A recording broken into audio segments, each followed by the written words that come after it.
நாளைக்கு morning marriage. இப்போ பெண் அழைப்புக்கு ரெடி ஆயாச்சு. இந்த டைமில் தான் வீட்டில் எல்லாருமே எமோஷ்னலாக இருப்பாங்க. ஆனால் எனக்கு பெருசாக அப்படி எதுவுமே ஃபீல் ஆகலை. நம்ம இப்போ மாதிரி தானே எப்பவும் இருக்க போகிறோம், என்ன சேஞ்ச் ஆகிட போகுது அந்த மாதிரி தான் இருந்தது. அந்த மொமெண்ட்டில் நான் அதை ரியலைஸ் பண்ணலைன்னு தான் சொல்லணும். சாமி கும்பிட்டு வீட்டிலேருந்து கிளம்பி மண்டபத்துக்கு வந்தாச்சு. இவங்க 2 பேர் என்னோடய தம்பி, அப்புறம் இவங்களாம் என் அம்மாவோட சிஸ்டர்ஸ்.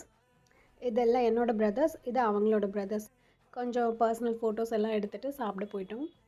ரொம்ப யோசித்து சாப்பிட்றது, ஷையாக ஃபீல் பண்ணுறது அந்த மாதிரிலாம் எதுவுமே இல்லை. நான் பாட்டுக்கு போய் உட்காந்து இது வேணும் அது வேணும்னு கேட்டு கேட்டு வாங்கி சாப்பிட்டுட்டு இருந்தேன்.